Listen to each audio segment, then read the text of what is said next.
Hello, Stars. My name is Lou, and today we are lost in the Homestuck Epilogue meet chapter part 37. I was singing for like an hour before this, so my throat hurts a little. Let's see how this goes. Anyways, let's get into this.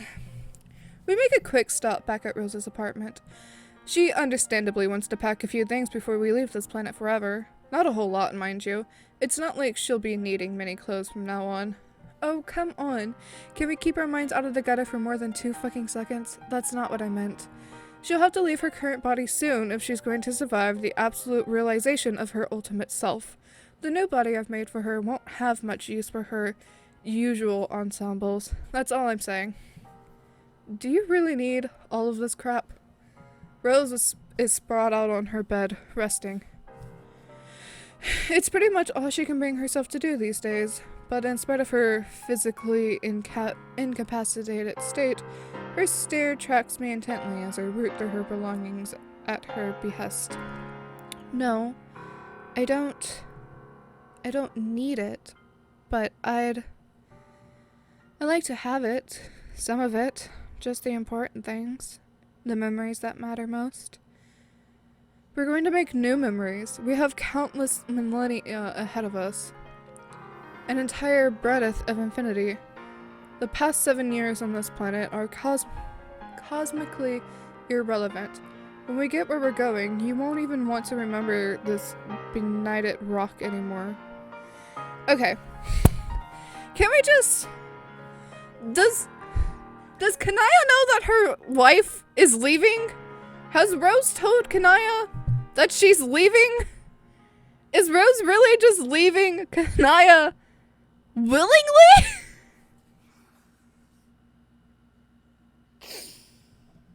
Okay.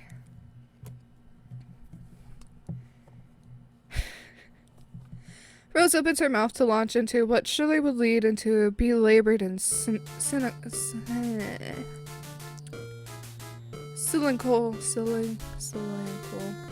argument, but she doesn't have the strength. She groans instead. I know it frustrates her. It frustrates me too. That's why I want to get out of here as soon as possible. I let my voice soften. Like it's a privilege. Rose, everything is going to be fine. But Dad, she pleads, affecting an exaggerated whine that sounds unintentionally authentic with how weak she is. Rose has really leaned into this particular line of irony, hamming it up with the dad jokes as if she derives some bizarre gratification from the fact of our relation. It's an apparently endless source of amusement to her. I don't get it. And I don't really care to speculate. I sigh and return picking through her jewelry. The tactic fucking works on me, I guess. Is this the thing you were talking about? This rock rope? Rock rope? Rose lifts herself up barely enough to see. The effort to do just that seems to take everything out of her. She collapses heavily after she gets a look at what I'm holding up, huffing an annoyance. First of all, the word for that object is a necklace. Second of all, does that look purple to you? Don't patronize me while I'm dying. I can't make heads or tails of any of this shit. It's a big pile of shiny garbage. If you're so concerned about it, why don't you come over here and pick out what you want to pack yourself? I expect at least an aggravated retort, but nothing comes. I glance back and see that her eyes have grown glassy and distant, like 2 round-cut amethyst. Her smile seems due less to fondness than stupefaction. The circles under her eyes are dark, and her head is cushioned on an arm bent underneath it. Keeping her eyes trained on me seems to be the only energy she's able to expend anymore. The omniscience sickness is wreaking havoc on her. I should hurry up. I'm glad I never had to feel whatever she's going through. Not everyone can be built like me. Oh my god, you're just so full of yourself. It just means I carry a greater responsibility to take care of those more fragile. Especially the ones most important to me. I go through the woman. I don't know if you guys heard that, but that TV got loud. Especially the ones important to me. I go through the motions of picking things out of her drawers, just grabbing stuff at random because, like I said, it doesn't matter. When she next speaks, it seems her mind has wandered. Her voice is distant as her expression. Are you sure Kanaya's going to be okay with this? I slid the drawer shut and shoved whatever it is I'm holding into a bag without looking. There's no need to worry about that. How will we break it to her? You're not well enough to stress over this. You should just let me handle it. I can make her understand. What's happening here is the best thing for everyone. She'll come to see that someday. Okay, so she's not just like willingly leaving her. She's concerned. Rose breathes in deeply and exhales. She allows herself to close her eyes and tries to forget these troubling thoughts of the wife she's about to leave.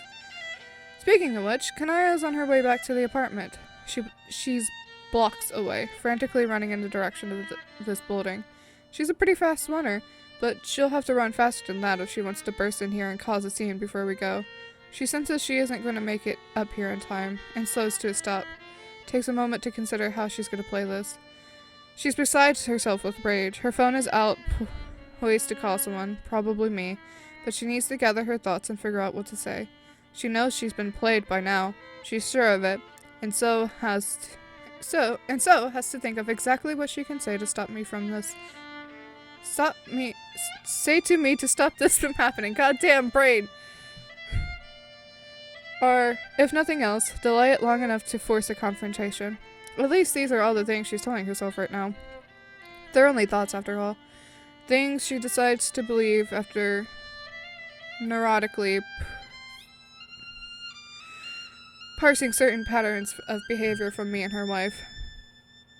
I guess from her ignorant alien position, it's reasonable to be suspicious that something shady is going on. But is it really? Is she sure she's not misunderstanding something? Could she have misread the signals? Or falsely assigned nefarious intent to a perfectly innocent series of events? As her breathing slows and her calm is gradually restored, she suddenly isn't so sure. Maybe she's gotten this all wrong. If you want my take, I think she has gotten this all wrong. That's right, Kanaya. You have been getting this all wrong since the very beginning. Your head is spinning with doubt now. Why were you running so fast? Why is your heart beating like this?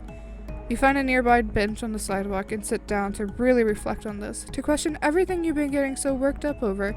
The thing is, what you're suddenly questioning isn't so much about whether your suspicions that Rose and I have been sneaking around behind your back, per se. It's that you're starting to wonder if they're right. But you've been the one who was wrong to object. I don't know about that, Dirk. This revelation hits you like a kick in the chest. It's heavy, it hurts, but only for a moment. Then you find it's like a weight lifting off your shoulders, to finally face the truth. If Rose has been spending more time with me than you, if she's realizing she resonates more with me due to our natural similarities, and finds my presence more rewarding than yours, then what does that say about you, Kanaya? Dirk? You shut the fuck up! Doesn't it confirm what you've always suspected deep down? That as flattering as it was that someone like Rose would give you the time of day, and as nice as that made you feel as long as she's willing to put up with you, the truth is, on some level, you always understood that you were never good enough for her. Dirk! Don't you break Kanaya's heart like this! You fucking piece of shit. Pale green tears are flowing down your face. You have no idea how long you've been crying. You just notice now. Because you're finally decided to confront the harsh reality of your marriage. It's always been an illusion. No! You put your face in your hands and sob. No. I'm gonna cry! The catharsis is relieving, bittersweet. Years of suppressed insecurities melt away. You're finally free of this. Alone, yes, but free. And so is she. You love her with all your heart, and because of that, you genuinely want what's best for her. Whatever will make her happy. And knowing this, that truly all you ever hoped for was to help her be happy, to be the best person she could be, it brings you comfort. It quells the grief to a dull ache, one that you'll be grateful to keep for the rest of your life because it will always remind you of what you had with her. Tears have stopped flowing. You feel them dying on your face in the cool breeze. Your eyes are clear and focused. You know what you must do. There is no crisis. There is nothing to intervene, nothing to stop. You tap your phone and hold it up to your face. Rose? Rose, sweetheart. Kanaya, I'm so... Rose, it's okay. I know everything. You do? Yes. I understand what's going on now. I just want you to know how happy you made me. Oh, Kanaya. I won't be long. I just need to say a couple things while I can.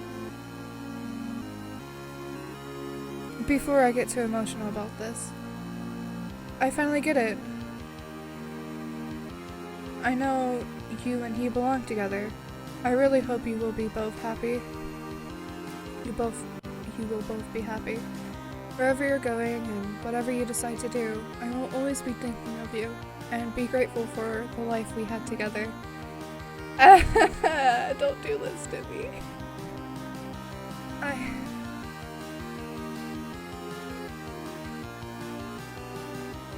I'll always remember you, Kanaya. Thank you so much for understanding. I didn't know how to. I thought surely you would be. Rose turns her face into the bed to muffle her sobs. I'm holding the phone to her ear. I move the phone quickly to follow the movement of her head. It's fine, really, sweetheart. I love you. I love you too. Goodbye, Rose.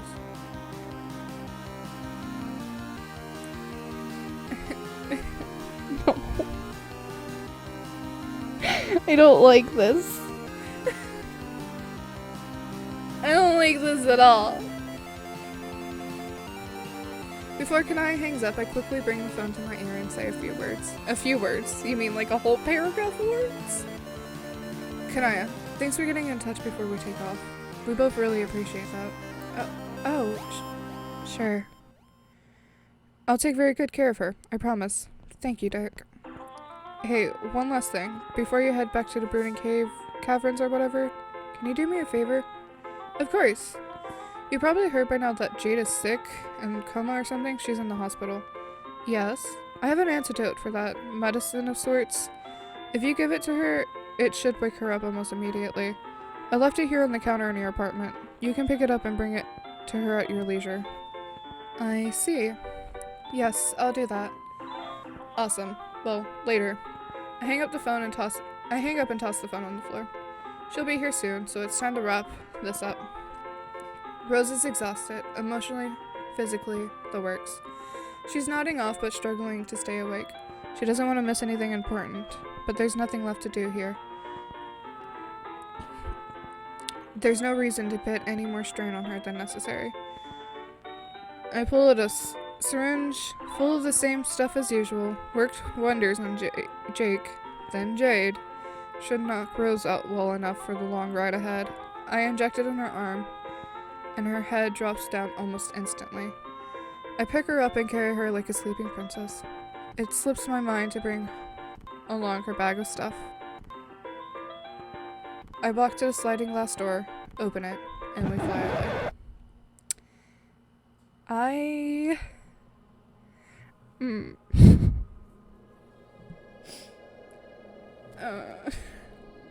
I'm not a big shipper person, but Rosemary is definitely one of the ships that I like hardcore will die for.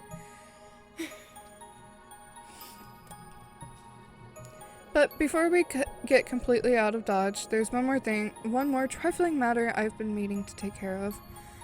It's a big day, but not one my dear brother Sun and his irascible boy wife seems to be relishing.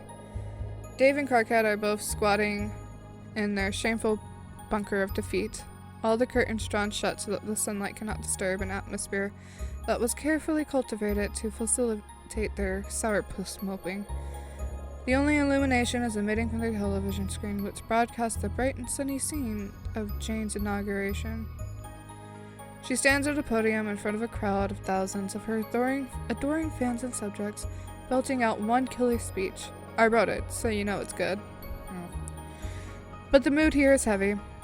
I think they've been coasting on denial for a while, but today is the day they finally have to accept that there are no takebacks, no do-overs.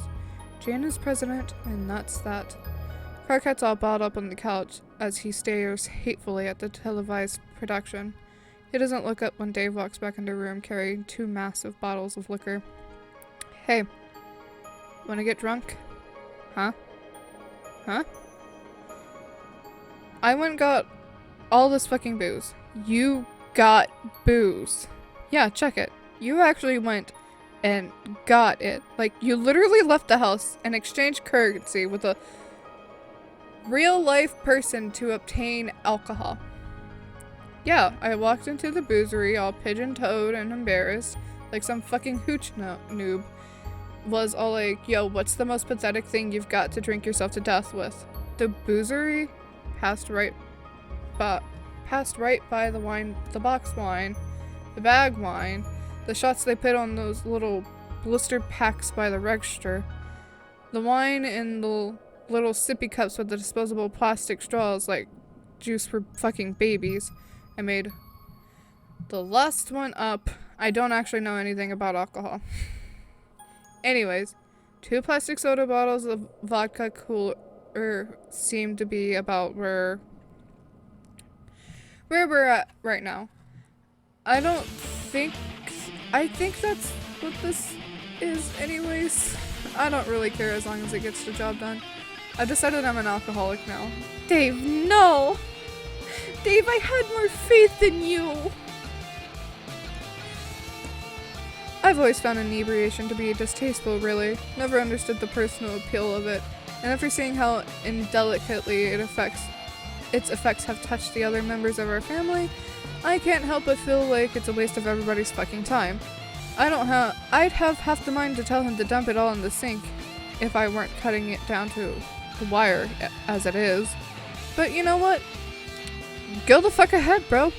Might help him ease those ridiculous inhibitions for once in his life. Slide the stick out of his ass. Maybe slide something else up there instead if you catch my drift. But I don't want to get ahead of myself here. At this stage, anything could happen.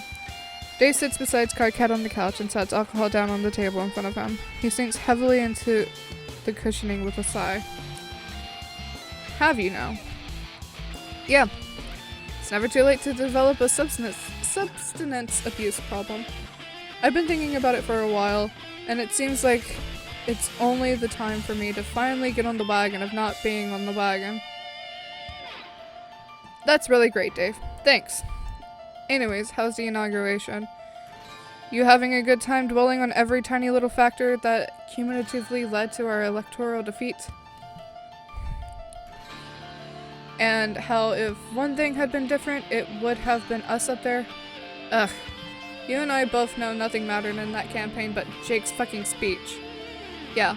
I mean, like, I just kept imagining what would have happened if that absurd, Rube Goldberg machine of life ruining humiliation had been stopped at any point. Maybe just being backstabbed by his endorsement alone was something we could have recovered from with some vigorous counter-campaigning. But what if I had been fast enough to cut him off before he said anything? What if I hadn't accidentally fallen on him on stage when I was rushing over there to stop him? What if he hadn't freaked out like I set off the fireworks next to a non-vet and started trying to fucking scrum me? What if I just backed away from his punch with my legs like a normal person instead of warping the flow of time to escape, causing him to become so startled as he shit his pants? What the fuck happened? What happened? What if I hadn't gotten so visibly grossed out by the smell of that smell that even the people watching on TV could tell what happened? And what if he hadn't started sobbing when the audience in the front row started throwing up? What if we'd had better security and stopped that lady from running on stage during the fiasco and announcing that Jake has been dodging paying child support for their 3 kids? What the heck, Jake? What? Like, what was the line? It wasn't that bad, you think. Karkat falls into a vacant 1,000-yard stare. Yeah, see, that's why I'm an alcoholic now. Want a drink? I have sympathy. I really do. It's tough to devote so much time and effort to something. Come so close to tasting victory just to have it snatched out of your grasp at the final instant. I might even feel bad about it in any other circumstance, but this is how things had to be. It's better this way. They know that. At least Karkat certainly does. If I'm being perfectly fucking honest, I'm glad I lost. I never wanted to fucking win in the first place. Dude, come on. No, I'm being serious. I'm not even doing some sour grapes I never wanted it in the first place because I'm a sore loser trying to delude myself into thinking I don't care sort of thing. Obviously I fucking care since now the planet is going to be completely ruined by this jumped up fastest dictator who has every intention of gradually genociding my species into non-existence before my very eyes. But I cannot fucking think of a single thing in the universe I wanted to do less than be the stupid fucking president. Thanks, human Obama. Wait, was there a troll Obama? I'm the troll. I'm the fucking troll Obama, remember? Karkat, you would have been so much more than Obama. Damn, if that's... I don't know if I'd call that romantic, but... God damn, if that isn't the most romantic fucking thing I've heard. If Karkat had any resembling of a spine, he turned to Dave with those big sparkling sojo eyes and finally opened his tsundere art, consummating their painfully obvious and mutually reciprocated passion. But he doesn't, so he gives a non-committal little sniff and turns back to the inauguration instead. Obviously, I've got an agenda here. It's pretty clear to me what these guys want out of this relationship, despite the fact that both of them being bottoms evidently makes it impossible for them to pass whatever ludicrous psychological obstacle stands between them and non-stop animalistically fucking.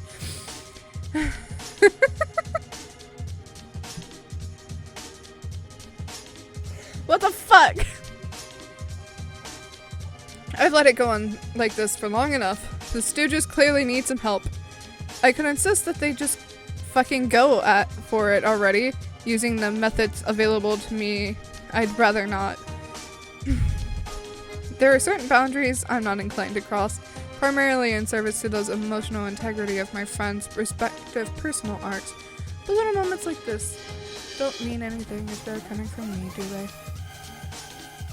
As such, insistence isn't the tool I prefer. Persuasion is the one I reach for. And in a case like this, I can't imagine it's going to take that much. They fall into another silence that's more comfortable than it has any right to be. The crowd is really going nuts for Jane now since she hit one of the big parts of my speech. She's just blasting the fuck off how good the economy is going to get. I can feel Dave's teeth grinding all the way down to the narrative fabrics of reality. Dave reaches up for the booze. It's past time to get wasted, he thinks. But Karkat is starting to realize how much of all of Dave's efforts meant to him. It's really welling up inside of him. He's so emotional about it, he can't help but say something. Hey. Dave stops his outstretched arm. His gaze turns to meet Karkat's, but Karkat can't bear to hold eye contact for long. Looking at Dave is like staring straight at the sun. He is awfully handsome, isn't he? Then again, crawling out of a gene pool does have its benefits. Just, you know, keep... I can't take any of Dirk's compliments seriously. Yeah, buddy, what's up? Hey, don't worry about it. You don't have to explain yourself to me. I get it. It makes sense. I'd always felt the same way, kind of. Like, about all my shit with Suburb or whatever, the reluctant hero's journey. That feeling where you're being dragged along to being a kind of guy everyone is saying you have to be, but you've never felt like there's any way you can really become. Where every second you feel so sick with your own self-doubt and fear that you can't bear to even imagine the future, and you think, why me? Even though you know it can't be anyone else but you. And that's why you do it. Yeah. LOL. I wasn't trying to explain myself though. I just wanted to thank you. Huh? For what? Crocket's eyes drift from the TV to the floor. Slightest of smiles tugs at the corners of his mouth. He feels something warm inside his chest. It feels right. It's something he needs to say. For everything. Even if we didn't win, I'm glad we tried. I'm glad we went through with this together. Me too. More than anything,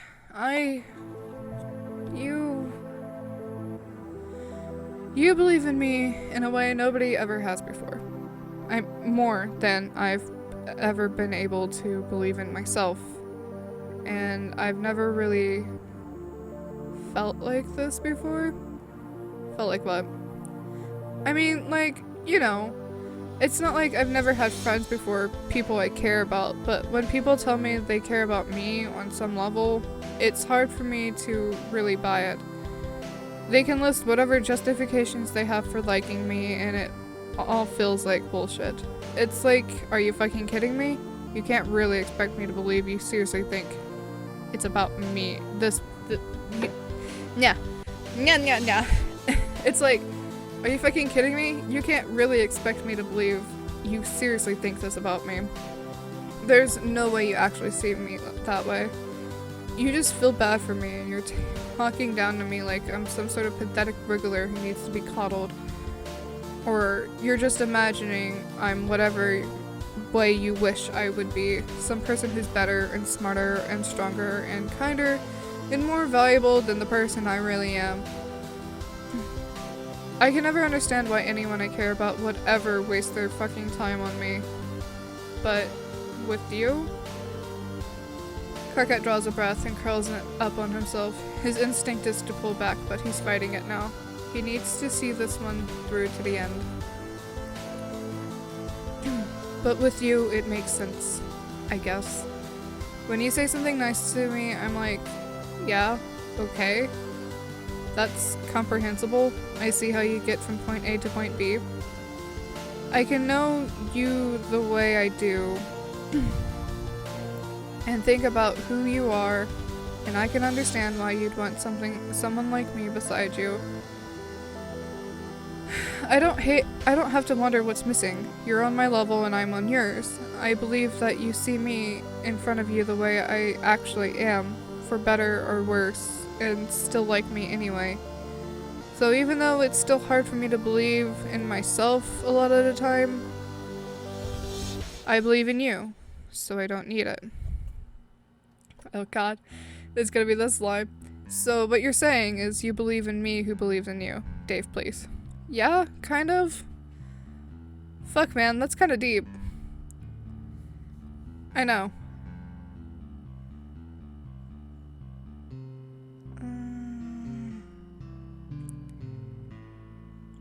So yeah, that's what I've never really felt before, and I'm glad come on, you're so close. I'm glad you're my friend, Dave. For the love of God. This is practically slapstick at this point. My friend? That was the most excruciating overblow and socially maladapted love confection I've ever had the displeasure of witnessing, including my own, and he still managed to fumble it into obscurity at the last moment. The guy was barreling in for an unimpeded touchdown and took a hard left straight into the friend zone. Oh no! It's not like Dave is stupid. He's picking up on the subtext. It's just Karkat's cop-out that's filling him with doubt. It was a little too obviously sentimental. So obviously that may be the friend thing, was a deliberate warning. Maybe relationships aren't a thing Karkat can really do. Maybe if Dave crosses the line, he'll ruin everything. Better than excruciating liminal space, something more than friendship, but not quite love, than nothing at all. I'll look Dave right in his mind's eye and tell him to cut it the fuck out. He wants you. You want it. So just go for it, my man. It's now or never. Oh. Same. I feel every brain cell in my immortal body begin to perish in real time. Dave, you cannot actually be that bad at this. How the hell are you walking around with my genes and still acting like this?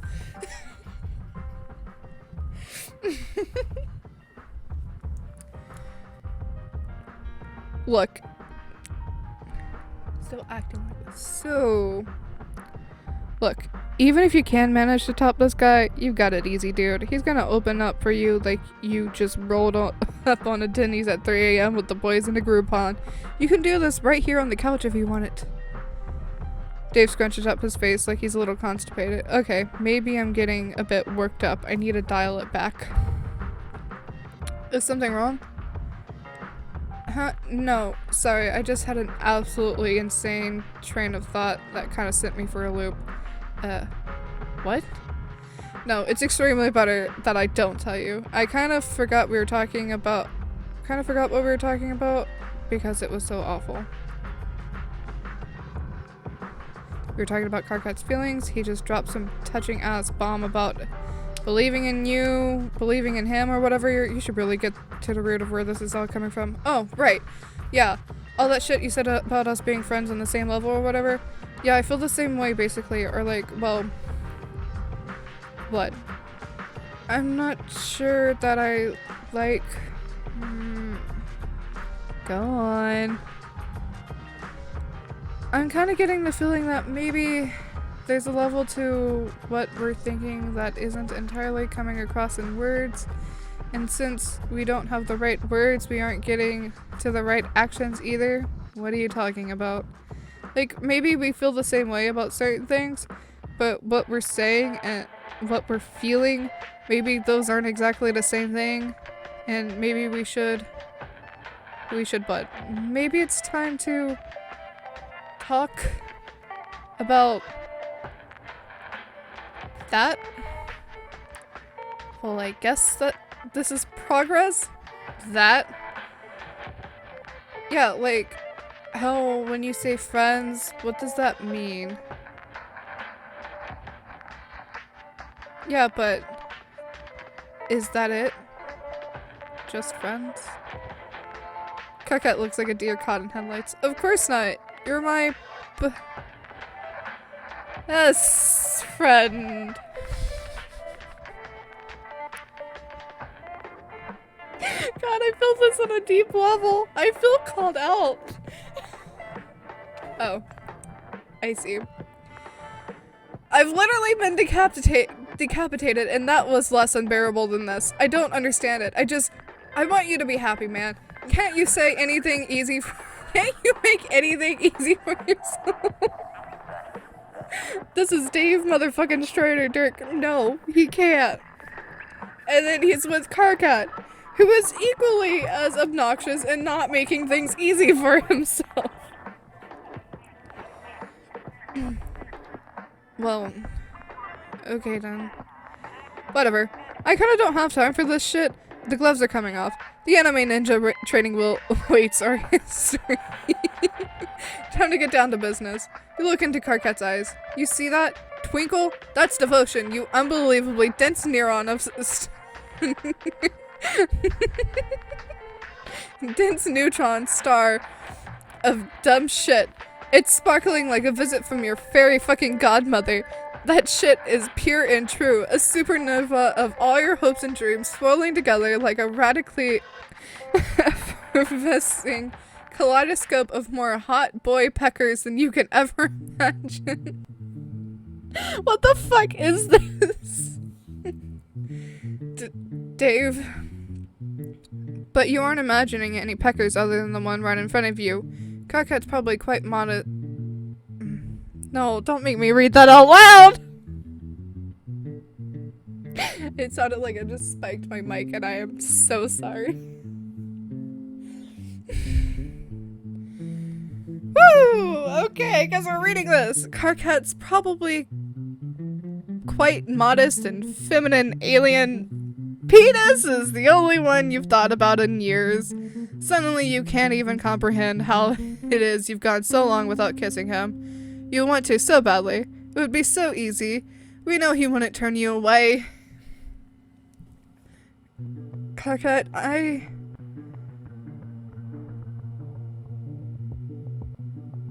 You lift a trembling hand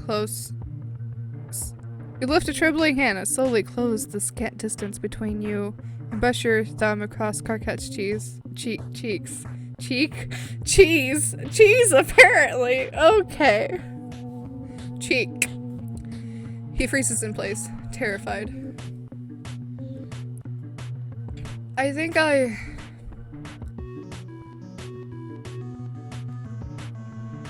Karkat's lips part, his breath held. His eyes are wide with anticipation. He looks beautiful like this, you think. All you have to do is press your mouth into his and he'll finally know he's yours. You start to lean in. Karkat closes his eyes, relaxes into your hand. He's ready. It's happening. It's fucking happening! Wait, fuck. What? What are you doing? Oh my god, I'm throwing my hands up in the air in the middle of the other shit I'm doing because this sucks so much. What's wrong? Did I do something? No, I just can't. Shit. It just feels like... It feels like nothing, Dave. Don't worry about it. What the fuck is going on? This feels really off. I don't know. I just keep having thoughts. I know I never think. Oh, come the fuck on. I'm going to have an aneurysm. He's hearing me but not listening to me. This dude has such a titanium grasp on his born-again virginity that it's not even the literal God that not even the literal hand of God can compel him to kiss his own goddamn boyfriend. What is that supposed to mean? I have no idea. I'm sorry. Dave pulls away. Karkat looks like he's about to throw up. I'm about to throw out if I'm being perfectly honest. I don't know what to do at this point.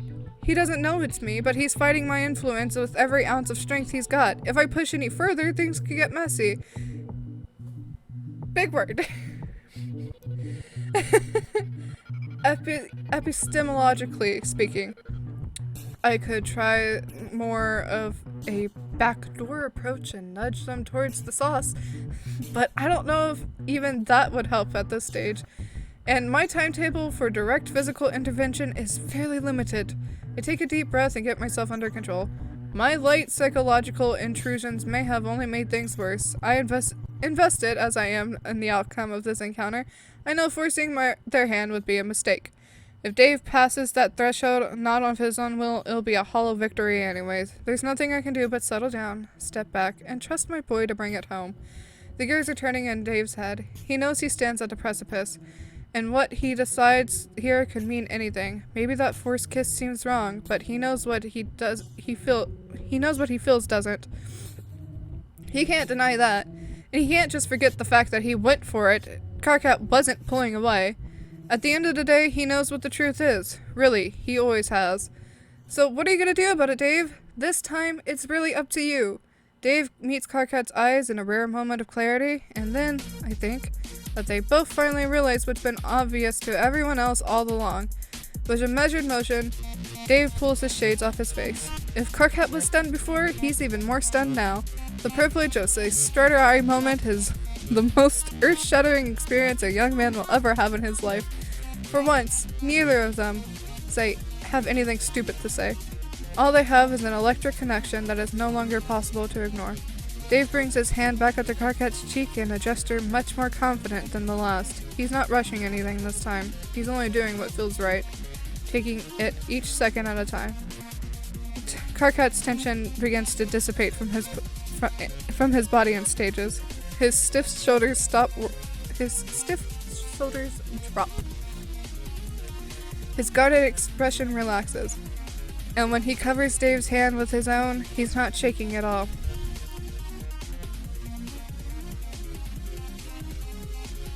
Karkat helps Dave slip his hand from the side of his face around to cup the nape of his neck. It's tender. It's a tender, steadying touch. Dave applies only the slightest of pressure to draw him forward. Karkat follows his lead. They're so close that Dave can feel Karkat's shallow breath ghosting over his skin. Karkat's eyes are shimmering and wet as they flutter closed, moisture beating in his thick lashes. His tongue darts out to wet his lips. All that's left is just one more step. Just one final inch.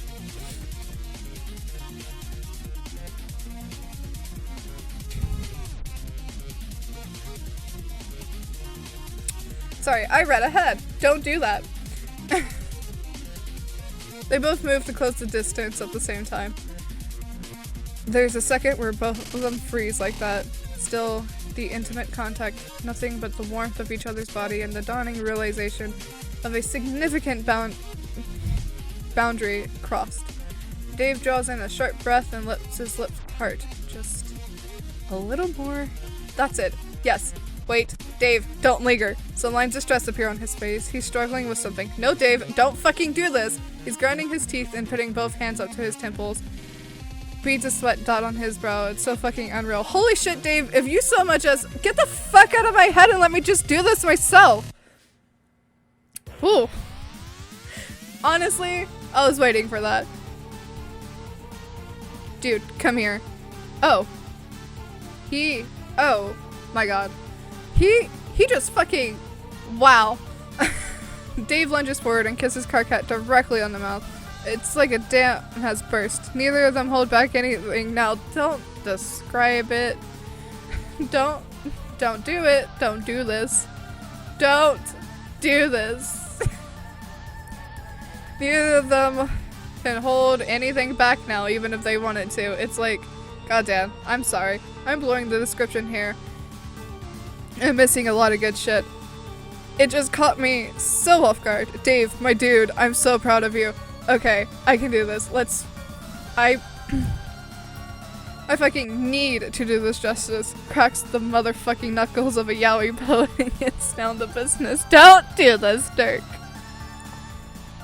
Oh, I am highlighting shit. You know what? Nah. I'm not going to intercede with a single word further, and I won't let you either. I won't cheapen this beautiful moment with my base heterolization just to satisfy your voyeuristic curiosity. Frankly, I'm offended you even expected me to. You're the one who got caught up in the moment, Dirk Strider. What they're getting up to here is nobody's business but theirs. Dave cut his cannon, and that's really all there is to say on the matter. Let's give these crazy lovebirds some privacy and move on.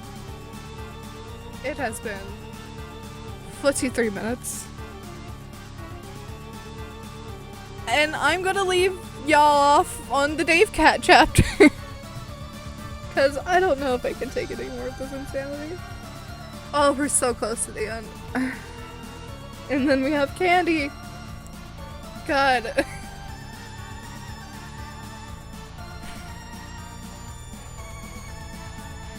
I don't know how much more I can take of Dirk's stupidly bright orange text.